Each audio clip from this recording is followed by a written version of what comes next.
What's going on, everybody? Welcome to another episode of Lobbing Scorchers.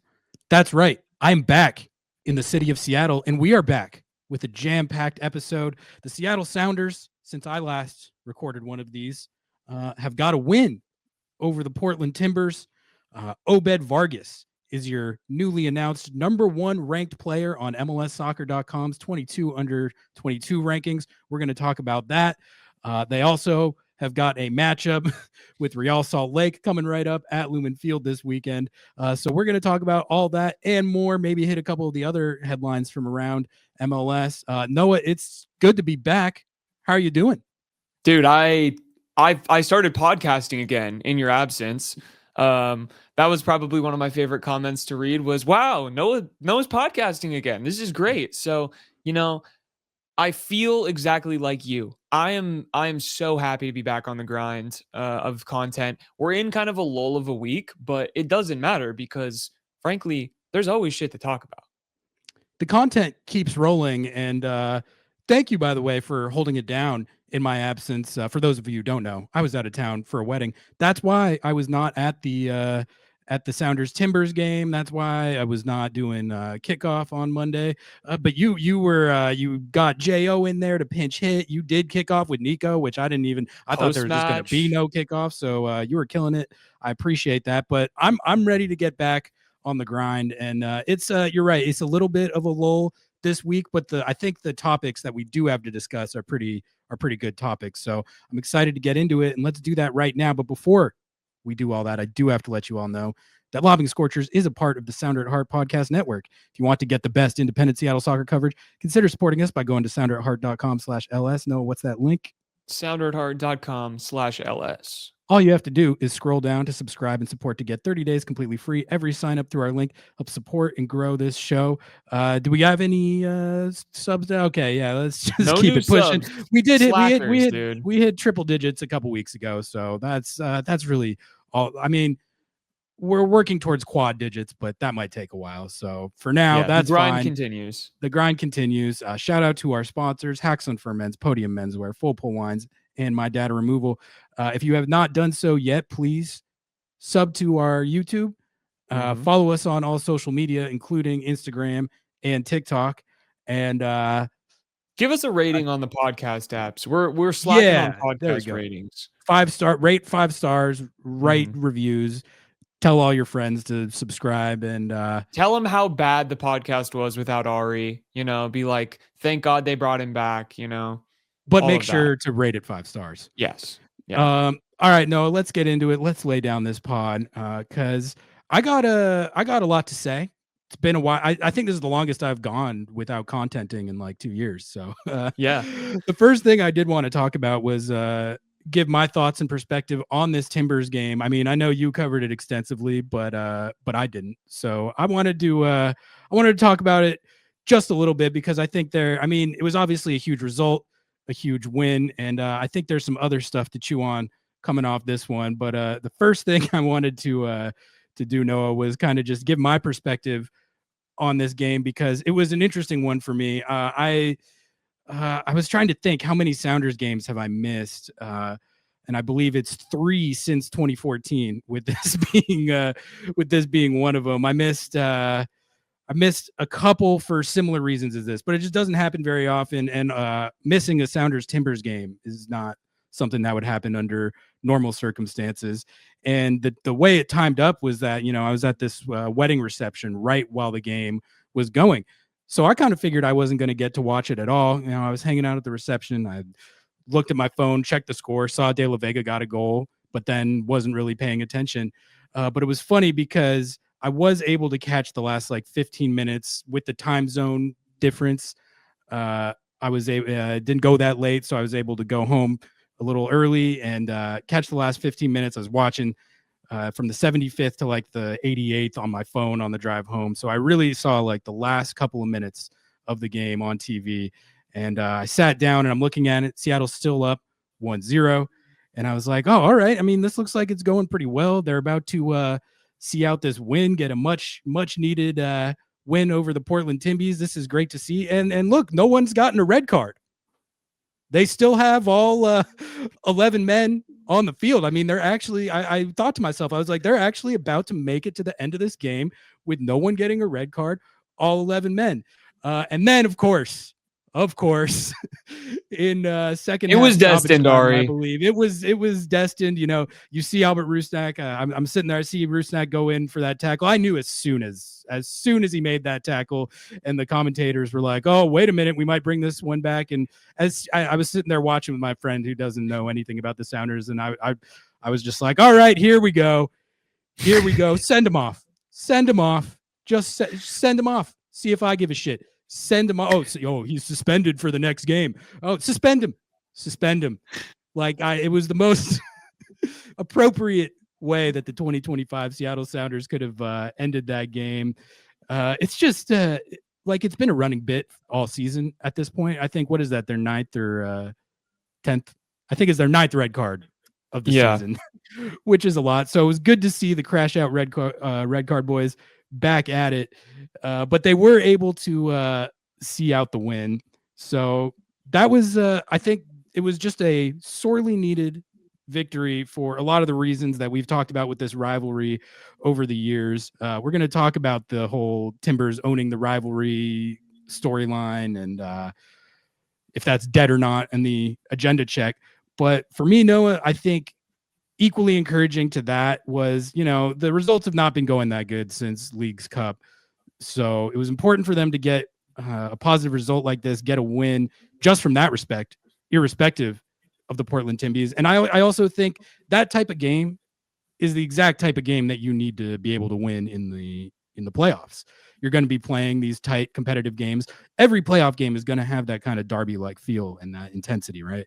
So for them to be able to kind of get a test run of that, snap out of the recent funk, beat the Timbies, and really just kind of get back in a good frame of mind as they prepare for the playoffs here. I think that was all good, important stuff. And obviously the goal that they scored in the game was fantastic. Seattle's gotten really good at scoring that exact type of goal, that cutback goal. And then De La Vega with a great finish. It was great to see him playing soccer again. Great for him to score that goal. And an all-around, badly needed, very important win. I think that's all I had on that game. Noah, I don't know if I've caught up with you. I mean, I've listened to the pods and stuff, but how are you feeling kind of in the aftermath of a derby win? Well, it felt good. I mean, there's no doubt to beat the Timbers at home for the first time in 8 years is impressive. It's great. I don't think this was a lights out performance or something that I said this on kickoff. I was like, this is one of those games where I'm going to forget about it next season. Like, it's just not going to stick in my head. But they got it done. It was professional. And to see De La Vega go and play 60 and to see Jordan Morris out there, Danny Musovski looking kind of not the best. That was a whole thing. We talked about that on kickoff. I guess if you really want to know and hear all of my takes, you can definitely go listen to kickoff. So that's my promo. But I think my key takeaway is just that this was a much needed win to go and set yourself up to be successful in these next few weeks in the playoffs. This RSL game, we'll talk about it more, but it feels like a reset in a way. This match, it was a win. It was a grinded out, play the right way type of win and make your opportunities count. So it's exactly how I want to see this team playing in the playoffs, especially because they're most likely going to have to be playing away from home the entire time. Yeah, where are you at as far as I mean, the playoff seeding looks about set unless something crazy happens. If the Sounders lose both and Austin win both, then they'll slide. But otherwise, if the Sounders get a single point, they're going to stay in 5th. And I frankly don't know how much it matters where they finish between 5th and 7th. Like vibes is why that matters. If you lose these last 2 games and then you slide, you're not going to be going into the playoffs in good form. So I think that is why these last 2 games matter. But for me at this point, I kind of just feel like regardless of where they finish, whoever they have to play, if it's a better or worse opponent, you're going to have to go through the good teams no matter what at some point anyway. So with home field advantage looking not fully chalked, but pretty close to chalked. I think these last two games of the season are much more about just making sure you play well. The performances are good. Everybody's locked in. Everyone's ready to go. Much more than where they actually finish. I mean, we'll see what the matchups look like based on where they could finish and all that. But I really think it's just about playing well at this point, putting in good performances, and obviously you want to take positive results. But the way I see it, you're playing for form at this point as much as you are points. Yeah, I mean, listen, I'm gonna be honest with you. I'm just rooting for LAFC at this point. They need to just win out. Minnesota need to lose. LAFC win out. I do not want to see that team at all in the first round of the playoffs. So I don't want to see them at all in the first round of the playoffs either. But if it does happen, it happens. Like you're gonna have to beat that team to make it to MLS Cup in all likelihood. I would rather them have them play someone else and then maybe get upset. That would be sick. But I mean, they have to be the odds-on favorites in the West at anyone this who's point. watching, anyone who's been watching, it's got to be. I would pick them over Miami right now. They're the only team in the Well, that's not even entire. close. Yeah. They're the only team in the entire league right now that I'm genuinely scared that the Sounders can't beat. Yeah, but I always go back to I thought that in 2019, that LAFC team in 2019 was honestly just as good, if not better, than this team, even with the demonic duo of Denny Bouanga and Son Heung-min. Like I thought that 2019 game was pretty chalked, and then they went and won that game. So I've learned not to put anything past a Brian Schmetzer coach team in the playoffs. That being said, that team does look pretty scary lately. We're recording this on Wednesday afternoon, about to be evening. They're playing Toronto FC in a couple hours. They're down, I think, both those guys. So we'll see how they manage that. But it's also they're gonna. Toronto. It is Toronto, so it's probably not going to matter in that respect. But they are going to have those two guys in the playoffs, and that's going to be a tough team to beat. There's no question about it. I do wonder, there's this stat: Son and Bouanga have scored 17 consecutive goals for them, and no one else has scored. That, I mean, that is a crazy stat in terms of the volume of goal scoring that they're responsible for right now. There also is a lens to look at it that is perhaps cope. But if all of your offensive output is coming from one source, or in this case, two sources, which is, it's essentially the two of them together is essentially one force, right? But like if you're one dimensional and you can only have one or two guys score goals, when you get to the playoffs, that becomes harder, So I don't know. I'm just kind of trying to come up with potential downfalls for them, because I think they're easily the favorite in the West. They're arguably the favorite in the league right now. I mean, you got Philly just won the Shield. They're going to be up there. Everyone's talking about how superior the East is, but I think LAFC has an argument to be the favorite out of anybody with how they've played since Son got there. So, but yeah, I mean, that's, I don't know. I think if to circle it all the way back to our beautiful win against the Portland Timbers, it's like if you can grind out a win like that and you can make mistakes but still turn it into a win, like, I don't know, it's kind of what you got to do. That's what Especially you got to do if in you're the not going to score a million goals. That's what you got to do in the playoffs. So, yeah, I mean, let's get into our agenda check, and we can talk about it a little more. But it was that stat you mentioned of how many years had it been since? It was 8 years. 8 years since they beat the Timbies at home. That is crazy.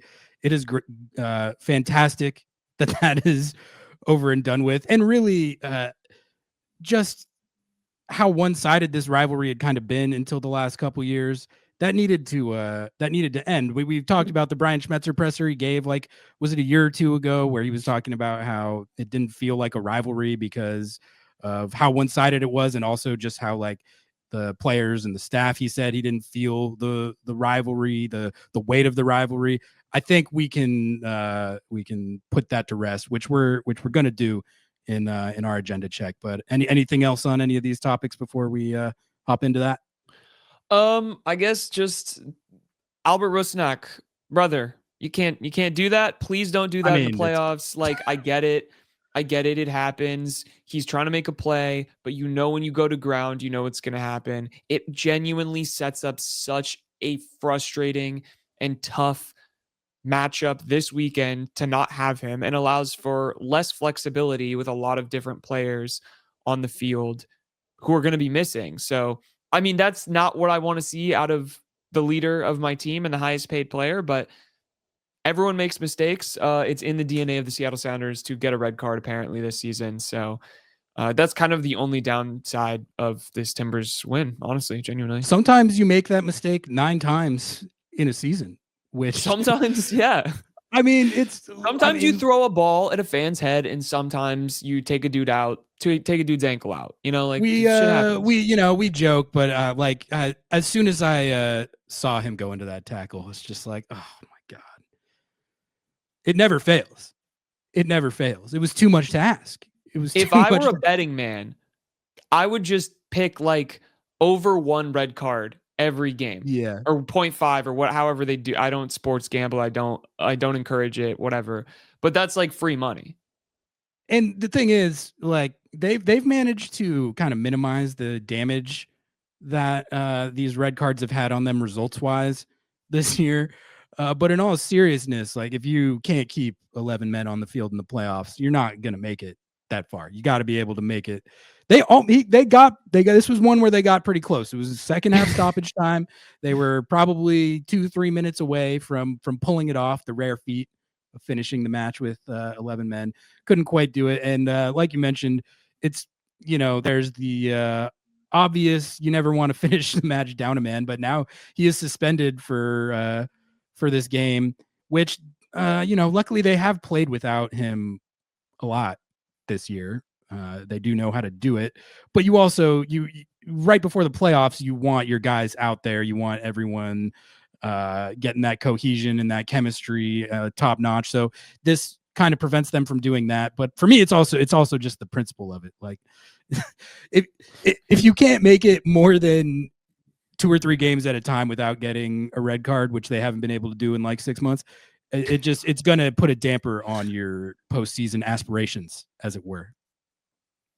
Retweet. All right, let's get into our agenda check, but should we hit like an early ad break before? I think we should just rip an early ad break. Right. Get it out of the way. We're going to take an early ad break and then get into our agenda check. We'll be right back. Want to go deeper with Lobbing Scorchers? Scratch under the surface.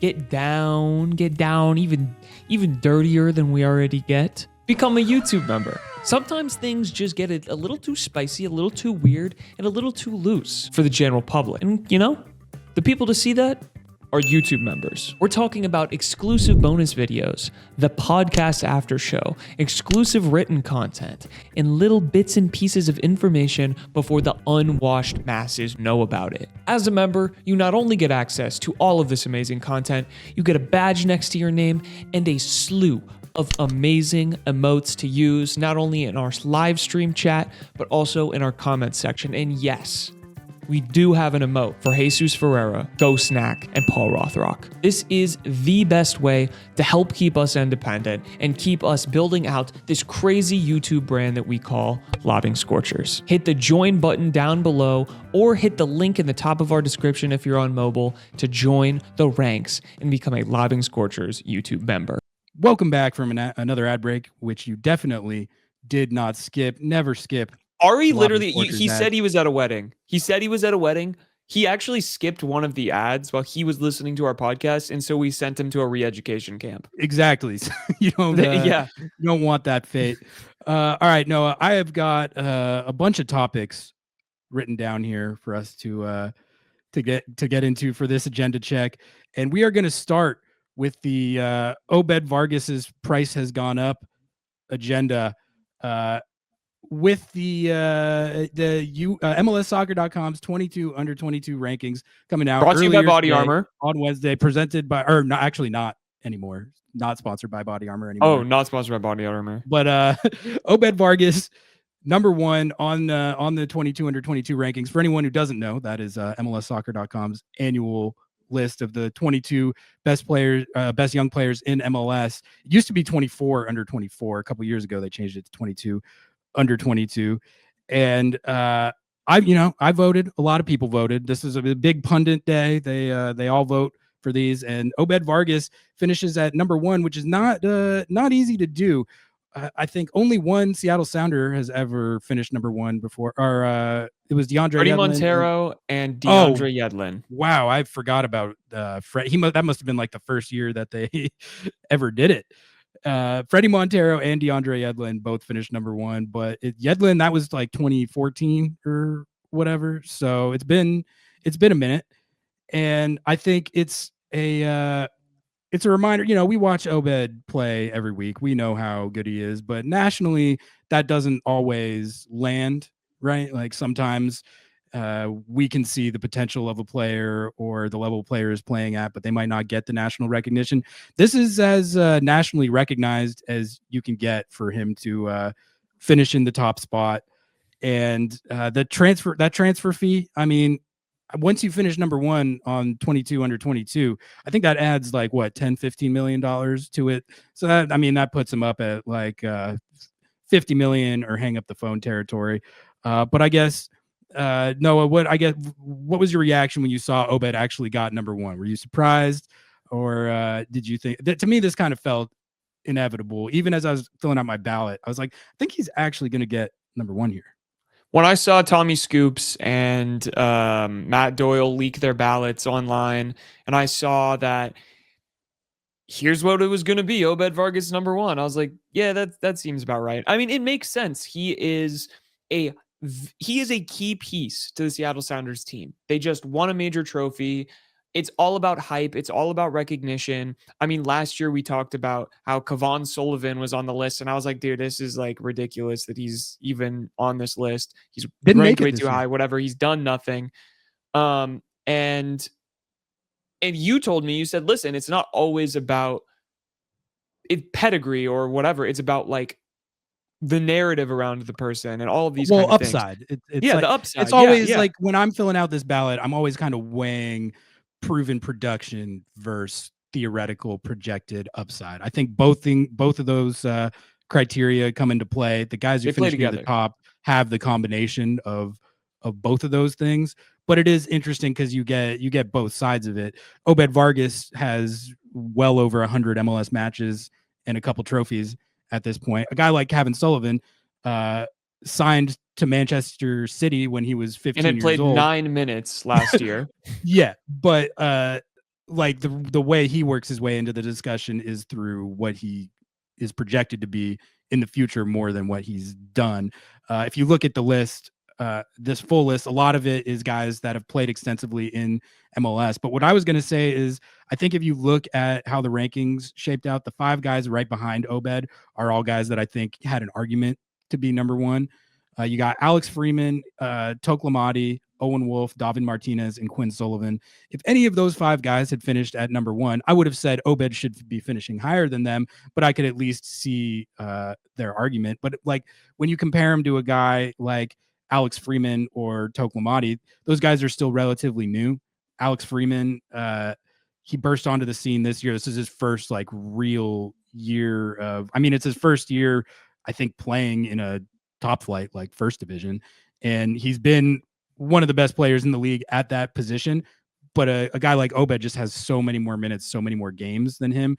That's in all likelihood, I think, would probably win out with Obed, although it was insanely close. Alex Freeman almost got this number 1 spot. It was like by a couple of votes, honestly, that Obed beat him. But again, also that's a lot about projection. Alex Freeman's expected to go to Europe. He's breaking in with the USMNT, all this stuff. So he was right there. And then Toklamati, and he plays on the East Coast. Well, yeah, that's guaranteed 100 more votes. Hey, 3 Western Conference guys in the top 5, which is kind of surprising. It is. But Toklamati honestly kind of made, I think, a good run at the top spot, replacing Patrick Agimong and then becoming way better than Patrick Agimong. That was a huge development for Charlotte. He looks like one of the better number 9s in the league. And he's sort of the blueprint that I look at when I'm thinking of like, how do I want the Sounders if they do sign a number 9, U22 number 9? That's the exact guy. Like they need Toklamati, but just like a different version of that. They were hoping, I think, that No Ohio was that, but we all famously know that did he not didn't want to. He didn't pan want to win out. a trophy. He didn't want to win a But trophy.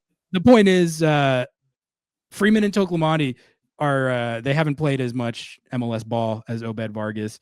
Owen Wolf has played a lot of MLS ball, but to me, I see him as kind of like just like a Obed Vargas skill set, but a tier below it. He's very good, still improving, but I don't think there's any way he could have finished over Obed with this. And then David Martinez and Quinn Sullivan. David Martinez is a guy that it's all High upside ceiling, and low projection. floor. Yeah, like he might be the most like raw talented player on the whole list, but he hasn't put it together consistently enough in MLS. And then Quinn Sullivan, who unfortunately just tore his ACL, but he's not. I don't know. That's where it starts to get to like guys that I'm just like, you're good, but you're not Obed Vargas. You're not Obed Vargas. Yeah, I think for me, that was kind of what I saw out of all of this was there's no way that he doesn't win it for one reason and one reason alone. It's like he is a key piece of one of the best clubs in MLS right now. He does his position better than just about anyone with any kind of tenure in the entire league. He is being courted not only to go to the World Cup with Mexico, but also he's being courted to go to Europe. I mean, there's interest. Nico Moreno reported this on Nos Adietes that PSV Eindhoven and Club Bruges both are interested in his services. That's not saying that they've made offers or anything. That's just saying that they have their eyes on him. I mean, he is the perfect archetype for an award like this, where he's playing now. He's playing a shitload of minutes. He still has upside. We saw from last year to this year how much he's improved. I didn't even think that was possible for him to gain the level that he's gained. He showed out really well he didn't show out amazing in Club World Cup, but I thought he played decently. He played really, really well in Leagues Cup, helping lift that trophy. It kind of was a perfect storm. And frankly, like, he is a poster child for the league as well. Like the amount of promo that he has gotten, not only from our wonderful MLSsoccer.com, but from everyone else, like from national publications, international publications. He's kind of becoming a star in Mexico, all of this stuff. It's like he is the perfect winner of this award because he embodies all of those things. Like you were saying, it's about the double pivot. It's about the upside. It's about the hype, but it's also about the current production. He's the Obed Vargas and Cristian Roldan of the U22 under 22. What do you think of this report from Nico about PSV and Club Bruges showing interest? This is, I mean, we had the reports of the Liga MX interest, right? Tigres, I think, was they made an offer, and there was some talk about that, but Obed's been pretty clear that he wants to go to Europe. This is the first European clubs, to my memory, that he's been reportedly linked to, or it's been reported that they're monitoring him. And I feel like a club like PSV, I could see that. That's a good combination. I think there was a rumor in 20. This is so off the top of my head, but I'm looking on Transfermarkt, and they have the Wolverhampton Wanderers were rumored to be interested in him in 2013. I would assume that was different though. That 2013. Was he even born I'm yet? sorry, not 2013, 2023. Sorry. Okay. Missed a 10 on that. I don't think he was alive in 2023 or 2013. I have like a vague memory of that, but that was before he that was before this really emerged into what he is now. I think the interesting thing about having PSV and Club Bruges reported is I think those are this first time I look at it and I'm like, okay, that's the type of club that we're talking about, because we've also talked about how like a Big Six club or like Man City, clubs like that, it would be sick to have them recognize his ability and, pay a big transfer fee for him. He's probably not going to play that much for a club like that. So you really want to find like the balance of a club that is big name recognition and pedigree.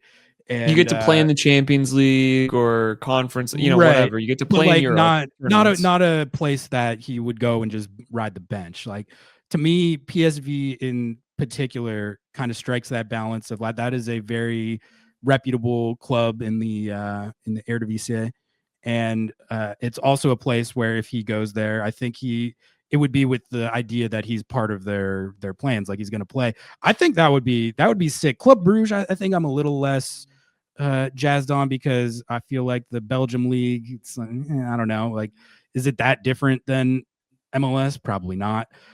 So that one, the Eredivisie is very similar to MLS. Like, I think the level in the Eredivisie is very similar to MLS, but the difference is you have the Europe like vision on you. You can qualify for UEFA tournaments. You can play in a different place for the first time in your life. You can kind of do all the European things, but I feel like that's such a safe bet to be like, yes, I can climb up maybe a half step and still be at a quality level where I could get a lot of starts and be meaningful to this team. Like, I genuinely see that, because I don't think the Eredivisie is like leaps and bounds better than Major League Soccer.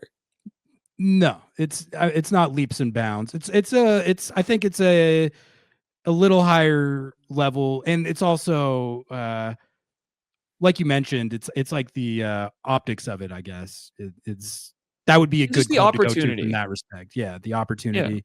And I would be excited if he went there. I would watch some PSV games for sure. I'd become a fan. We could do Obed Vargas watch-alongs. Yeah.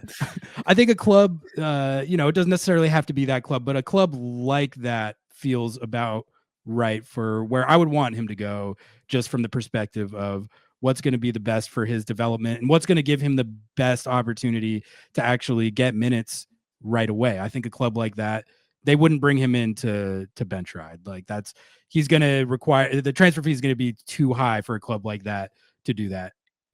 And once you start talking about those bigger clubs at the top of the EPL or La Liga and stuff like that, they can splash huge transfer fees for guys that aren't going to get off the bench. So that's really the main thing I think that you just want to avoid, is a situation where he goes for big money, never plays, and it stunts his development. So we'll see if there's more clubs that come out in the coming days and weeks. And I'm sure as we approach the off-season, transfer season, all that stuff is going to heat up more. But for now, obviously, just a big accomplishment for him to get voted number one on this list. Like I said, it's not necessarily easy. It's really not easy to finish number one. I mean, I think Jesus Ferreira, once upon a time, finished number one on this list during the FC Dallas days. He did, yeah. But really, like, the guys who have finished number one on this list over the years, it's an impressive list. Ricardo Pepi, who plays for PSV, former number one. So there you go. They could maybe PSV is just a 22 under 22 presented by Body Armor merchant. Maybe that's just their scouting department. Well, and I think, didn't Pepi go there and kind of like not play a lot? Isn't that what happened? He played in their last match and then got injured, I'm pretty sure. He's been playing more, I believe. But he's not on that club anymore, is he? I thought he plays for them. Oh, okay. I thought he all right. He went to a different club to start. All right. So Pepi, yeah, he's been back and forth. He's been doing really well in that league, as I understand it. So it would be we were saying like the Bundesliga or La Liga could be good fits stylistically for Obed. Mm-hmm. I feel like the Eredivisie, it maybe doesn't fit him quite as well, in the sense that the Eredivisie is known for being very like up and down, high octane, high intensity, high scoring. Obed's more of like a technical and cerebral player that I think could do really well in leagues where the style of play is more geared towards those attributes.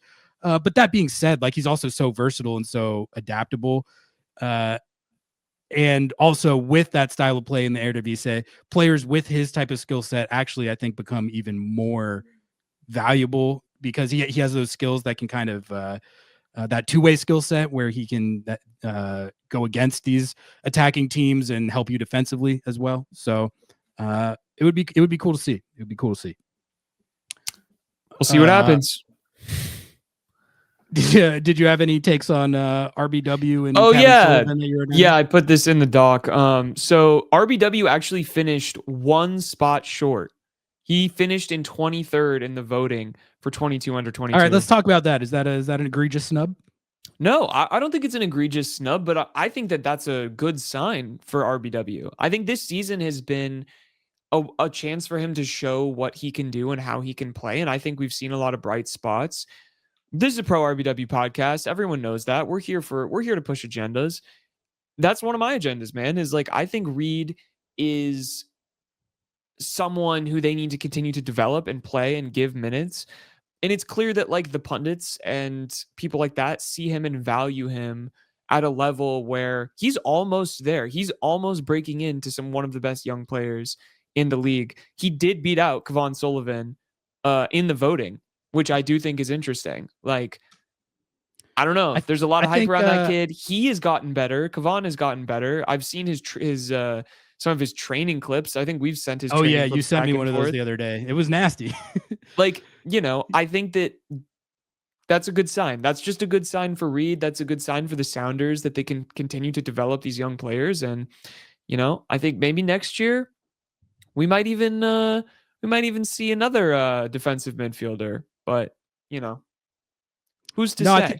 I think you're right that even though RBW did just miss out, the fact that he was back in the mix to almost make it is a positive sign, because he would be a lot higher on lists like this and more recognized in the pundit class if he hadn't had so many injuries in his career that had kind of stalled his ability to get the requisite minutes to be in these discussions. But I think now you're seeing that he's been able to get steady run this year.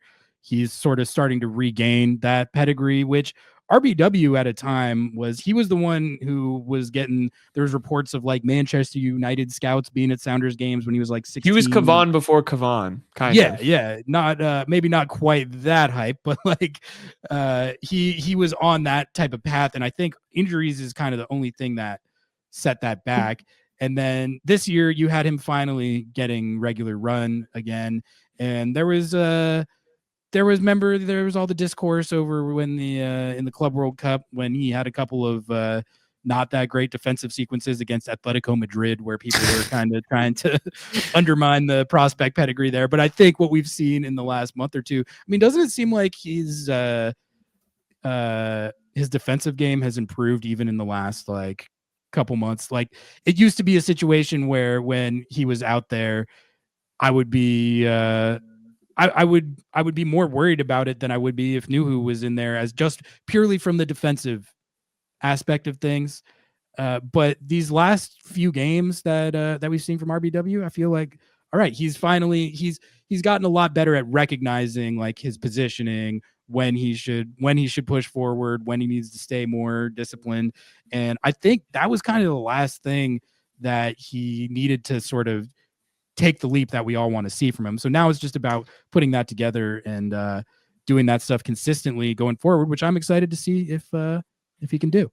Yeah, no, I agree. And he's getting minutes in the U20 World Cup. So he's playing that. He's doing the right things. I think I don't think that it really matters quite too much what the pundits think about you, because you're always going to be up or down if you get injured. Do we not remember Obed Vargas being out with a nasty back injury, you know, and that kind of dropped his stock quite a bit, and people were questioning what he would become and if he was actually going to be able to come back from this and play at 100%. And it's hard to get injured when you're young. It's hard to stunt your growth at a certain point, but I don't know. I trust that the Sounders know how to deal with that. I trust that Reed is dealing with that well, and he's fighting for minutes with Nuhu. And I think that that's a good thing, to have that battle and to bring that into next season, to bring that into the playoffs, to play against Atletico, to play against, you know, in these big tournaments and in big moments. He's clearly rated by the club as well. Like, I'm excited to see his growth, and hopefully he can maybe take over that spot at some point. All right, let's get our next agenda in here. We're going to talk about the Portland Timbers owning the Seattle Portland rivalry agenda, which has been a thing for I mean, I don't know if it dates all the way back to 2017, but really the last 5 or 6 years, man. Like the press conference that I was talking about earlier, that was a couple years ago, and that was sort of like a boiling point, I think, for Brian Schmetzer, of a trend that we always joke about how the Portland Timbies play like Real Madrid for the Seattle games and then don't really care about the rest of their season. And that was like the frustrating thing about it, was that Seattle was a better team than Portland for pretty much all of that time period. And yet when the two except teams 2020, Ari. Right. Well, yeah, you had the MLS's back tournament. Shout out to the banner. But it didn't seem like the quality of the teams in any given year or the current form or anything like that. It didn't matter. Portland was consistently getting the better of these derby matches. No, I think with this win, combined with Seattle won in Portland last year. Drew Portland, the game this year. Yeah, drew the game this year, which that was sort of that was annoying. That kind of did fall into the narrative, I think, even though that was at Providence Park. So that's still a good result. But with how it had been gone over the last few years, it just still felt like that Portland had the handle on the rivalry. I think with this win, and then combined with the results of the last couple games, which includes a win and a draw, can we finally just call that storyline to rest? I think so. And especially, it's not just the result in this game, but it's how the game went, right? Like it was such an issue of intensity in these matches, of Portland coming out with all the energy and Seattle not being able to match it in some cases until they were already behind, or the scoreline got to a place where it made it really difficult to come back from. That I didn't see this game live, but that didn't seem like an issue in this game. It felt like Seattle was up for it. They get the first goal, which is something they have not been able to do a lot against Portland. So I guess I don't think it's become a thing where it's swung like back to Seattle owns the rivalry now, but at the very least, I don't think you can say Portland owns the rivalry. It's back kind of on level ground. Do you think that's a fair take, or is that Cope? Schmetz kind of talked about it at his post-game presser. He has said this before, and he's like, yeah, the rivalry's tight in MLS, but it's not tight at all if you look at the grand scheme of things and our whole history and the whole history of the rivalry. Yeah, it's been tight in the last few years, but frankly, look at the whole history of what these two clubs are, of the games that they've played against each other, and you'll see there's one pretty clear winner. Obviously, that's not exactly what he said. You can go back and watch the presser, but like that's how I took it. Was, yeah, okay, sure, Portland can get the better of us in certain games, but when it comes down to it, they're nobody.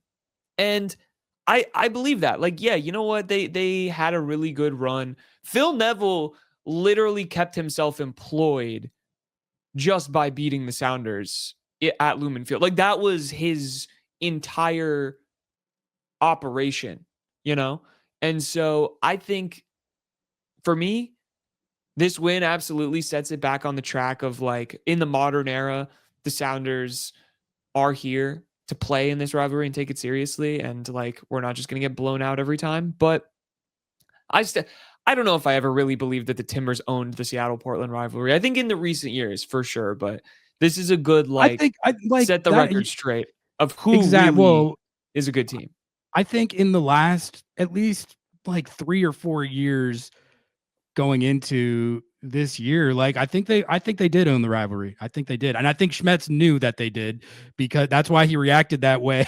Like in that press conference, it was really for all the success that Schmetz has had, one of the, I mean, probably the winningest coach in MLS history at this point when you look at the trophy case. I think the Portland thing was kind of one thing that he had trouble getting over, and I mean, it's going to bother him more than anybody. Yeah.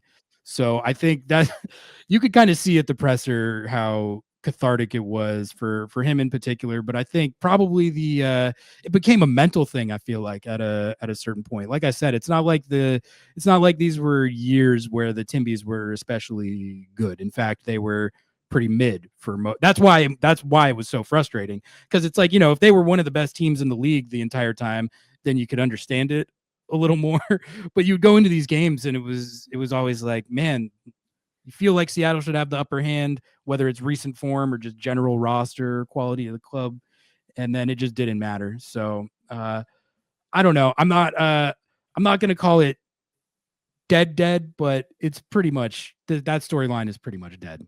Well, I mean, it got to the point where I was saying and you were saying, and I think we both were agreeing that like the LAFC rivalry felt way more contentious and like winnable and like an actual dogfight than playing Portland. And that was partially because they were just whooping our ass every time they came and played in Seattle. So I still, I'm going to say it. I'm going to say it. I still hold that LAFC rivalry right now. Like, it's a 1A, 1B situation, obviously, but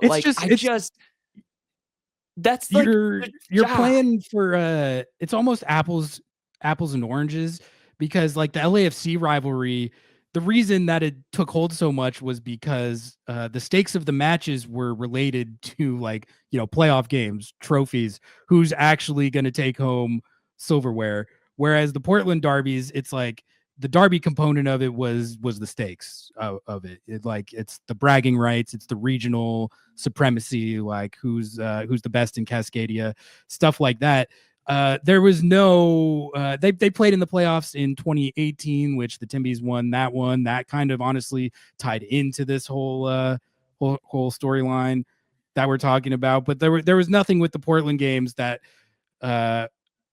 kind of rivaled LAFC in terms of what was on the line in some of the playoff matchups and having like actual silverware on the line. So it's just it's a derby that's actually for trophies, and a derby that is for regional bragging rights, which that's important. I think the Cascadia component of it matters a lot, and the fans care about it and the players care about it. But there's certainly been a lot more stakes riding on the LAFC rivalry matches in recent years, which I think is probably why we've talked about how that rivalry kind of usurped Portland. But I don't think you can ever really overtake the history that exists with Sounders Timbers for any club. Like Portland's always going to be, in my mind, like the top rival, but it became an interesting discussion with how things have been going. Well, and it's, I think it's hard too, because for me, I don't even want to give Timbers fans or the Timbers in general any kind of credit, any kind of pedigree, any kind of anything, because it's like they're obsessed with us. For what? Like, I don't think about you. I get reminded that you exist when you crash out or do something stupid, and or we have to play you. And then at the end of the day, it's like, okay, sick, man. Like you beat us in a regular season match at home. Are you making the playoffs? Oh, you're not? Okay, that's cool. Like, whatever. I can shake that off. Because like my vision, my mind, my feelings, it goes towards winning and winning trophies. And it's like the Timbers have stopped us from doing that a handful of times. LAFC, for me, they're always a boogeyman to do that. They're always someone who we're getting compared to. Who's the juggernaut in the West? Who's the team that is the giant, the just like that standard club in the Western Conference? And it's like, it's usually between one of the two LA teams and the Sounders.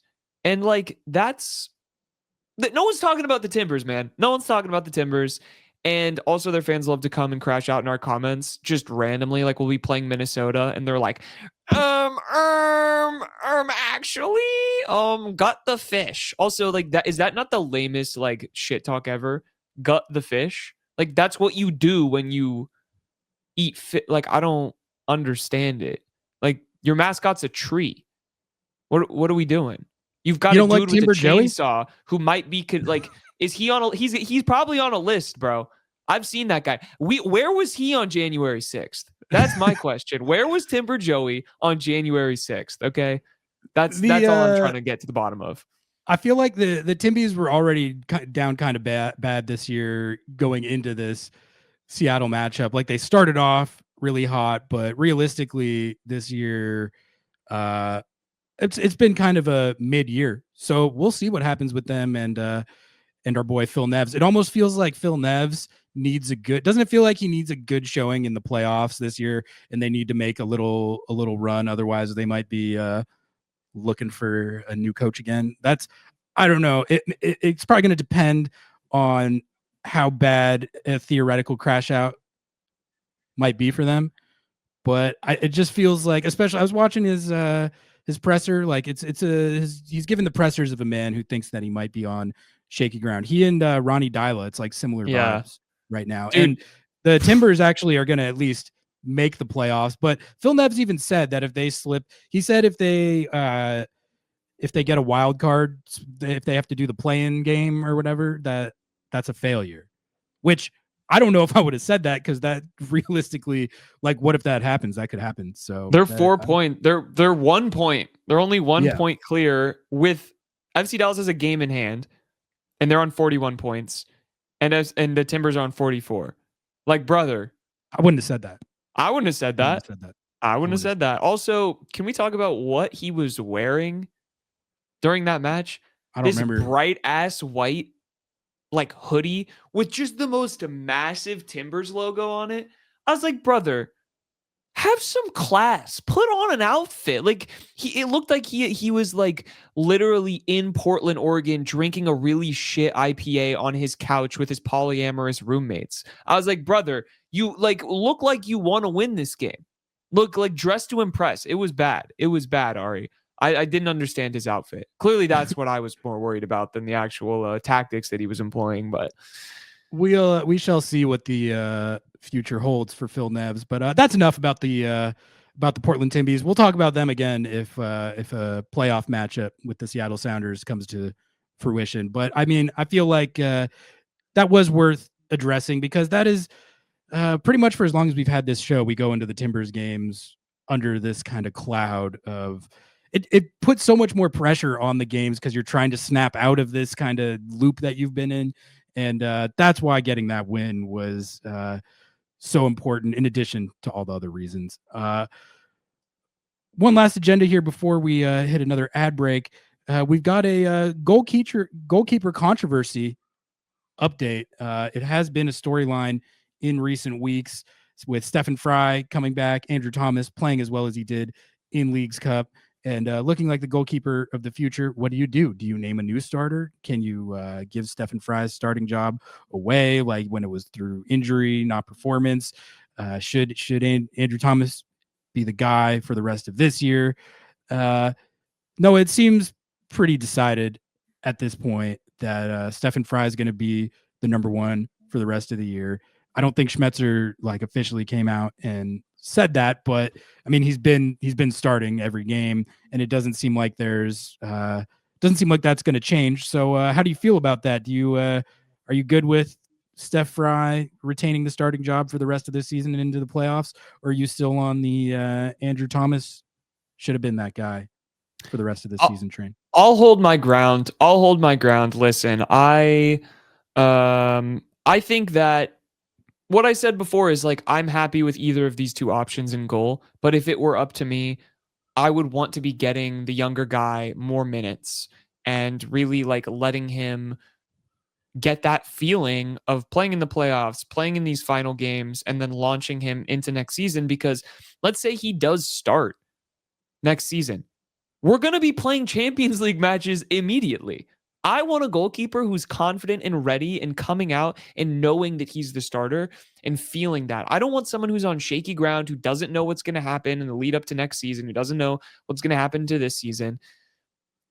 I want someone who is confident going to wherever they have to play and will be that guy. So, okay, Stefan Fry is the starting goalkeeper this season, but what is it going to be next season? That's we've kicked the can down the road. You know what I'm saying? That's kind of how it feels to me. Am I fine with it? Yeah, whatever. Like, I don't think Stefan Fry is a bad goalkeeper. I thought he played great in that Timbers game. He made some incredible saves to keep it even. Absolutely, that's what he has, and we've both said that and both given him his flowers. We both like Stefan Fry. We both also like Andrew Thomas. We both like what he has to offer, that it's different. But I don't know. That's where I land. It's like, I just, I get nervous, Ari. I get nervous. I saw the Raul decline in real time, and I saw all this other stuff. It just makes me nervous. That's all.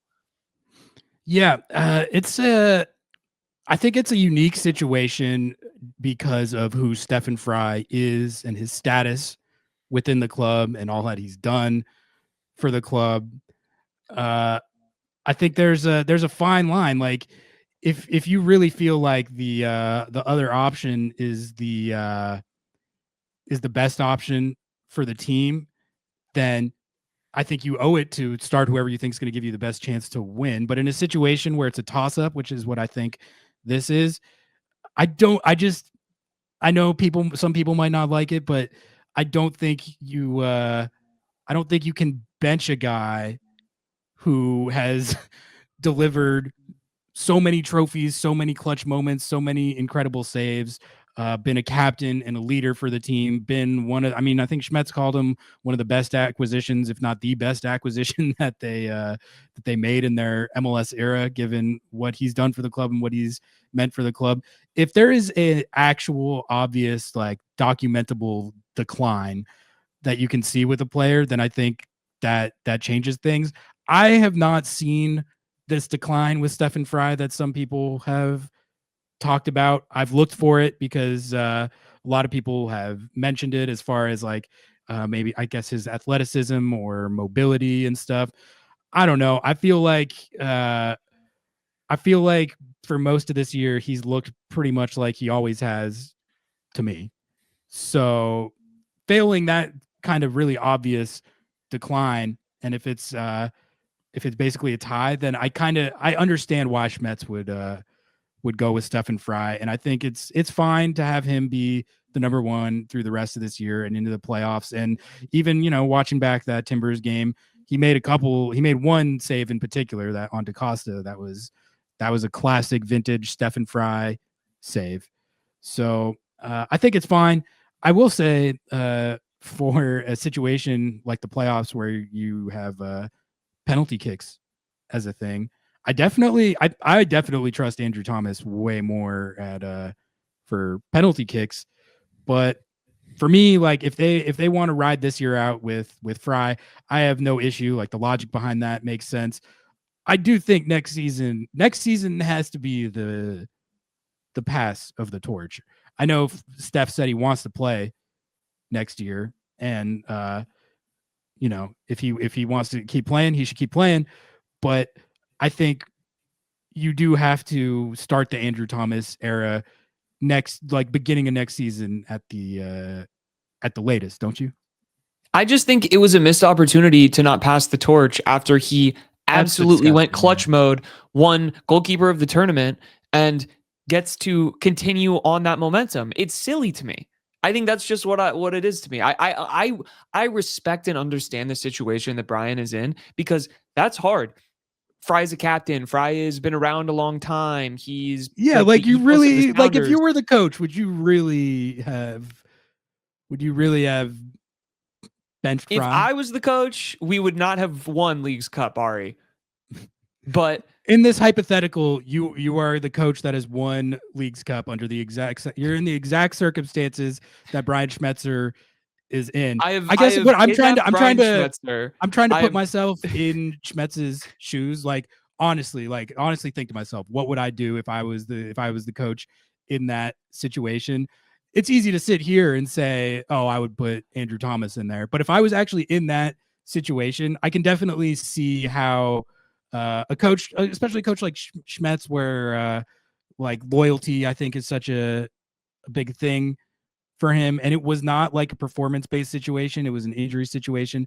I can see how he got to the point where he was like, all right, I'm just going to stick with Stefan Fry. But I do think there is... I mean, it wasn't an injury decision. He said he was going to give the tournament to Andrew at the beginning of the season. Well, yeah, but I'm talking about what comes after that. But like, yeah, but is that not like the perfect I think thing? I think there's a lot to what you're saying as far as the logical opportunity of Andrew Thomas having this heroic Leagues Cup tournament, winning a penalty shootout, looking for all the world like he's ready to be that guy. There was moments in I think we talked about it after the PK shootout against Puebla where we were saying like didn't that feel kind of like symbolic of the torch getting passed? It definitely did feel like that in the moment. And I think looking back on it, like in the years to come, we probably will still think of it that way. But I think you're right. Like it would have made equally as much sense to take that opportunity and just kind of ride the vibes. But that's tough though. It's tough. It's tough, but that's what you do as a coach. We would not have Paul Rothrock as the level of Paul Rothrock if Brian Schmetzer didn't make a difficult decision to bench someone who was paid infinitely more money and had infinitely more pedigree and infinitely more status with the Sounders supporters and in the Sounders locker room as Raul Ruidiaz. He did that so much so that Raul crashed out at practice. I mean, I don't think that he's not a bold coach. I don't think that he's not someone who can make that decision. But I think that if I was in that position, I think I would have done that. I think I would have said, listen, it's time, brother. Not everyone can play till they're 40. If you want to go play till you're 40, we will absolutely get you on a team that will let you play till you're 40, or we'll let you get minutes next season, or you'll figure it out. But it's one of those things where they have made Andrew Thomas sit for a long ass time. He's been on this team for a long time. They extended his contract. They did all of this stuff. And for me, it's just like, wow, you know what's going to happen. How is that not the perfect transition moment? You know it's going to happen. You can hold on to a relationship as long as you want, but sometimes the best thing is to give it some space. You know what I'm saying? And that's just what I feel like it's doing the same thing that they did with Raul. It's the same thing they did with, I don't know. It's giving me flashbacks. But there was such, I think the Raul situation is different for a couple of reasons. Like number one, there was first of all, he's a field player. Like I think it's a little different, like with a field player where you can like give substitute minutes. You can have them still you're not going to like sub a goalkeeper out mid-game and all that stuff. You can't so give it's a little Stefan different. Fry, but there was also Open Cup or Leagues Cup or anything that. Do the same thing. Well, more importantly, there was such like an actual precipitous, visible, obvious decline in Raul's play and production that there hasn't been with Stefan Fry. Like that's what I think that's the complicating factor. He's been more up and down this season than I think you give it credit for. I don't think he's been awful. You know, I'm in agreement with you that he's a quality player, and I think that, like I said, I'm happy with either of these two choices in my net right now. But like he has been up and down this season. There have been times this season where we have both said like, "Ooh, I don't think I've seen that from Stefan Fry before." Yeah, but like I just don't know how much of that is like there's going to be a couple moments like that for any goalkeeper over the course of a long season. So like the question I ask myself is less about like was there saves here and there that he should have made but didn't, and it's more like when I look at his overall level of play, is it pretty much what it's always been? I mean, maybe you're right. Like you could be right that there has been more of a decline than I've seen. A lot of people seem to think so. I haven't been. Like I said, I've been watching it closely pretty much all season because of how much this has gotten talked about, and I don't really see that decline as much as some people do. And then in fact, like in this Portland game, I'm watching it, and a couple of the saves he's made, I'm like, he had a great that's game. why I trust him. That's why I trust him more than anybody. Like in a big game or a playoff game, he's who I would want there based on track record. But let us know what you guys think of the this ongoing debate in the comment section. I don't know. I think it's pretty much decided after this, but it still is it's definitely, I think, the the hardest like positional coaching dilemma I've seen Schmetz have to contend with. And no matter what decision he made, there was going to be room to second guess and question it. So in that type of situation, I asked myself, like, can I at least see the logic of how you got to the outcome and the decision that you made? And I can understand how he got to this one. But I mean, like I said, think, man, I'm happy with either of these two in the net, which I guess that's a good problem to have at the end. It's a good problem to have. All right, we're gonna take one more ad break, and then we're gonna be back with a couple more agendas, and then talk a little bit about this RSL game coming up this weekend. We'll be right back. There is nothing quite like a match day in Seattle. The flags waving, the drums pounding, the crowd surging as the team takes the pitch at Lumen Field. You want to be there. I want to be there. So how do you get there? By visiting lobbingscorchers.com/tickets, you'll be taken directly to Ticketmaster, where you can buy tickets directly from the club themselves. You don't have to worry about a secondhand marketplace or any of that weirdness. Just tickets, super simple, right to your phone. lobbingscorchers.com/tickets. Welcome back from another ad break in which you definitely did not skip any of the ads. Noah, Cristian Roldan. Ever heard of him? Good player. Jeremiah Oshan on Sounder at Heart wrote about his latest call in to the USMNT, and it was go check it out on Sounder at Heart. But basically, kind of lays down how Cristian worked his way back into the mix and sizes up his chances of making the 2026 World Cup squad, which that is what I wanted to talk about, because I think when he got called in initially for the friendlies a few weeks ago, I wasn't really sure what to make of it. Like, was it just a courtesy thing or like a curiosity thing, or was he getting a serious look to actually be a part of the 2026 World Cup plans? And after reading Jeremiah's thing and just sort of the vibe, I think, of the whole situation, it seems like he's going to have a legitimate shot to make the 2026 squad, which the bots aren't going to be happy about that, but that has been earned on his play. So the Cristian Roldan World Cup roster campaign agenda, whatever you want to call it, it's here. And I guess, Noah, how are you feeling just about the fact that not only is he getting called in again, but it seems like he has put himself in position where he could actually be part of Pochettino's plans genuinely here. This is the least surprising thing of all time, Ari.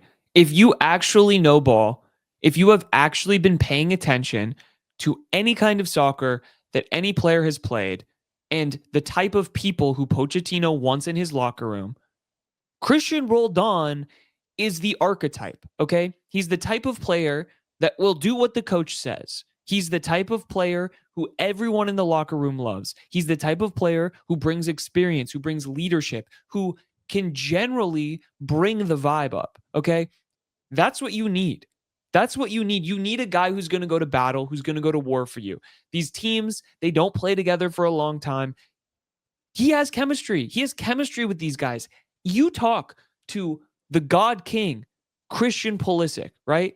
You ask him who one of his favorite players on the entire team is to play with. Yes. Guess who it is? Cristian Roldan, okay?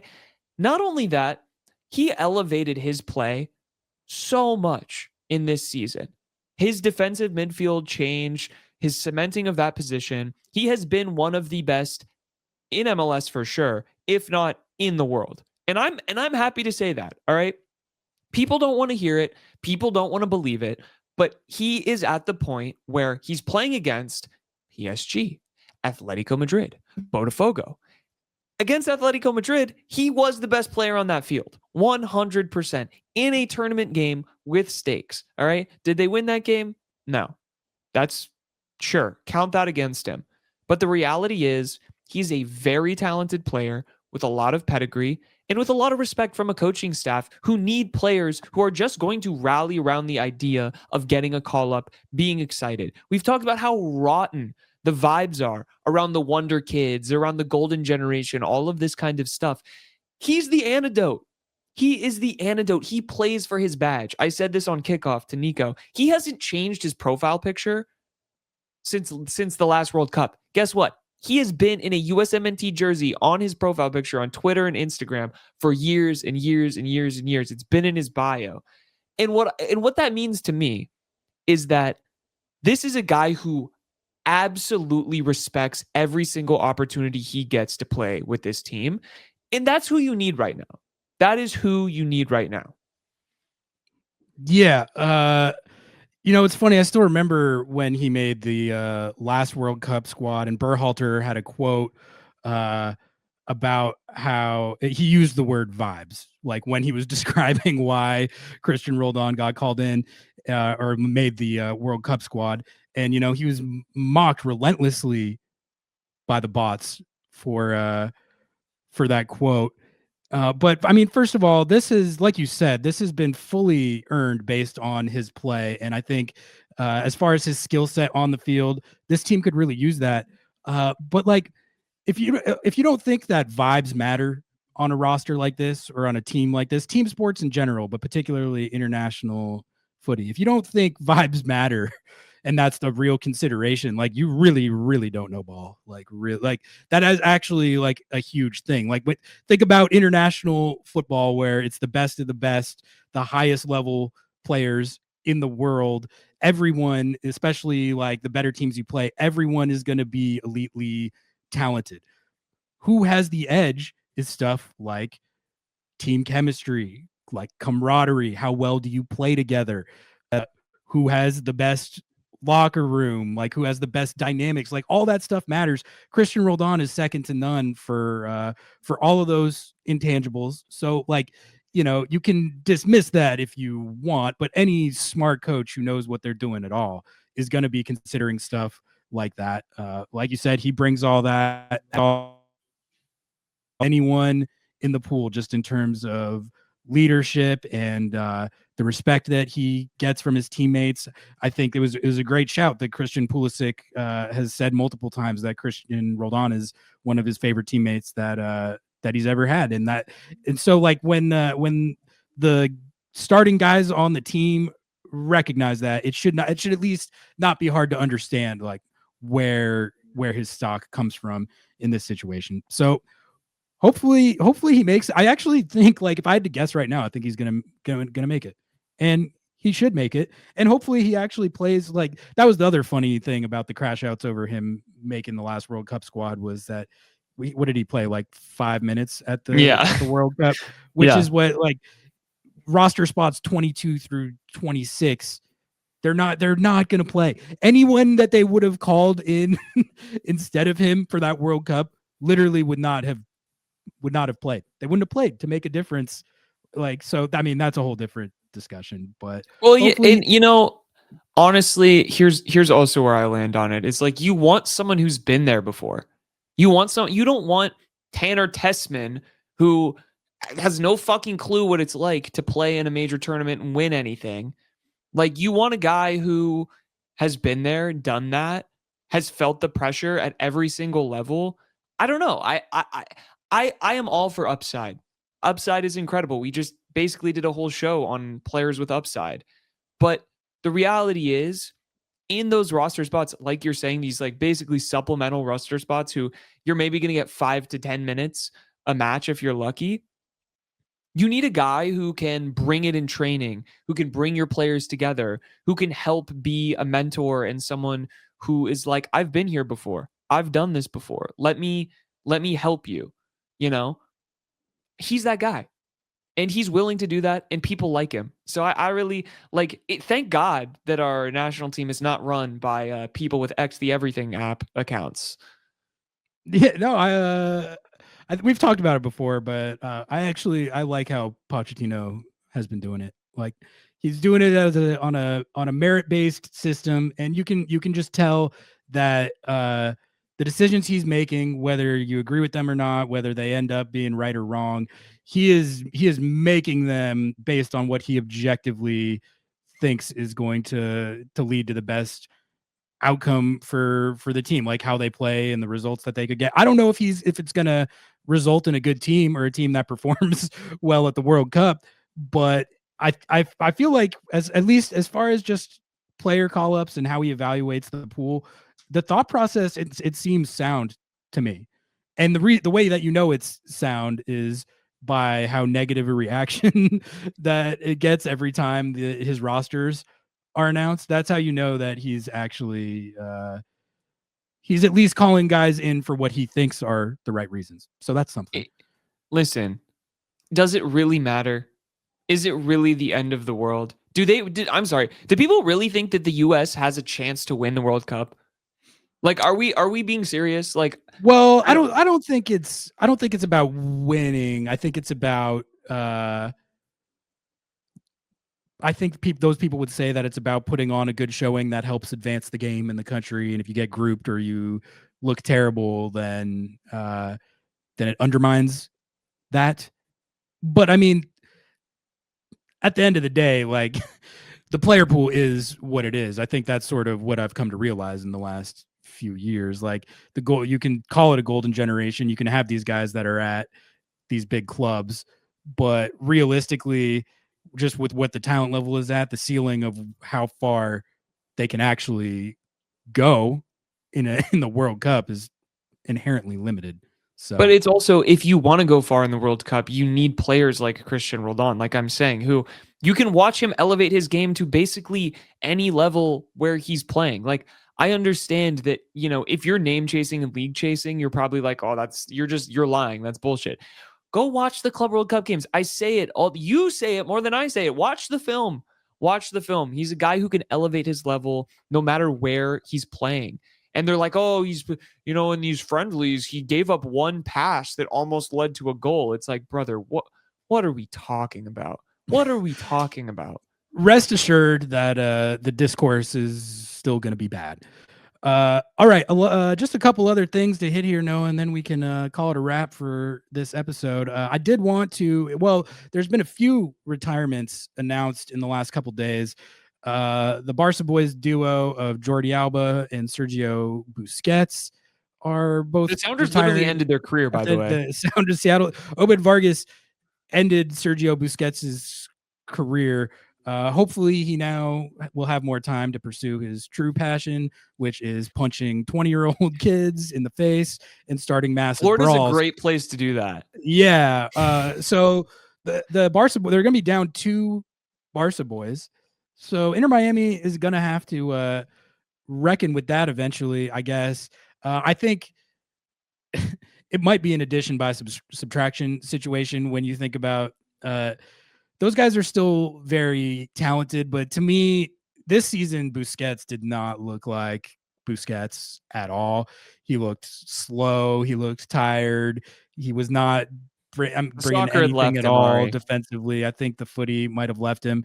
And then Jordi Alba, you know, he could still whip in a cross, but his whole thing is like he's a generational attacking fullback, but it's not like he was ever all that great a defender.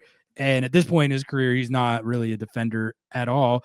And honestly, like as much pedigree as those two guys have, I think it really part of the reason that their team has not hit the level that most people would have thought is because those two guys are old and don't play defense. So that I think they actually will probably improve their team in a way, giving bigger roles to guys like Yannick Bright and Noah Allen over Sergio Busquets and Jordi Alba, which sounds funny to say, but I think that is actually the case.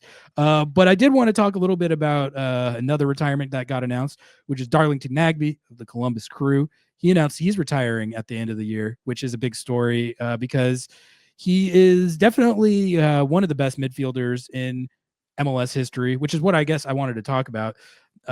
Is he the best midfielder in MLS history? And I guess just what it could mean for the Crew and not having Darlington Nagbe in the league anymore. I feel like Darlington Nagbe has been an MLS staple for as long as I've been super plugged into the league. He was just coming up with the Timbers and establishing himself as a star player when I first got super into the league. And then, I mean, it's funny, like I've always had the controversial take that he's just like a tad overrated, not like criminally overrated, not like infuriatingly overrated, but people talk about Darlington Nagbe like he was peak Sergio Busquets, and I always thought it was a little like, okay, he's good, but is he that good? But then, I mean, if you look at the resume, I mean, he won MLS Cups with Portland, Atlanta, and Columbus. So I think he's one of the only guys in league history, if not the only guy, to win an MLS Cup with 3 different clubs or something like that. So you kind of can't knock the amount of winning that he's done and the overall legacy. And then, he is still for the rest of this season. Fantastic player. I mean, as far as like controlling the tempo of a game, being that midfield metronome type player and facilitator and connector, and then also work rate player, defensive presence, and all that. He's definitely one of the most well-rounded players to ever play that position in the league. And, a guy like Obed is he reminds me of Nagbe a little bit in a way. Like there's similar overlaps in skill set there. And if Obed can like become that type of player, that would be a great outcome, I think. So just, I don't know. I just want to say respect to Darlington Nagbe. It was a hell of a career. And he's definitely like one of the all-time legends at that position in Major League Soccer. Yeah, man. Flowers to him. I tend to agree with, like, I feel like an asshole, like I'm spitting on someone's grave or something. Cause like, that dude has been doing it more than anyone, and he's got the rings to show it, and good for him. Do I think that he's the best to ever do it as a midfielder in ML? No. Like I do think he's a tad over. Like you can't convince me that he's better than Osvaldo Alonso. You can't convince me that he's better than Carlos Valderrama. You can't convince me that he's better than Preki. I don't know. Like, that's there's other names like Beckerman, Kyle Beckerman. I think like, it would be interesting to do a whole segment at some point where we like are you saying Dwayne Dero? Yeah. I mean, I think it's tough like comparing he's a cam, different positions. Like I think Beckerman and Ozzy are two good comps. Like those are more similar types of positions and skill sets. But it's at least a good debate. We're obviously biased towards Ozzy Alonso, but correct. I'm more partial to the type of 6 who gets into crunching tackles and is just like a relentless defender. And Nagbe had a little bit of that, but no one had that quite like Ozzy had that. So I mean, Beckerman too, man. Like he was. Yeah, I loved watching Kyle Beckerman. That's a good shout. That's a good shout. Maybe top D mids in MLS history. Drop those in the comments as well. All right, last thing, Noah. Real Salt Lake coming to Lumen Field this weekend. I figured we should hit on that a little bit. I don't have all that much to say about it other than Real Salt Lake, not that good, but Seattle does have a ton of absences for this match. An additional one with Albert Rusnak getting a red card famously at the end of the Timbers game. But so you've got a matchup with a not good team, but that's going to be ostensibly, as far as I know, pretty close to full strength. Seattle's not going to be anywhere remotely approaching full strength. Seattle doesn't even have Snyder B right now. They don't even have Snyder B, Ari. They don't even have Snyder B. When you don't even have Snyder B, like who's even going to play in the double? I think they have 13 first team players total. That's fire. Available for selection. There was also a lot of Defiance kids. There's going to be an extreme hardship call-up type situation. So learn the game, Columbus crew. Learn the game.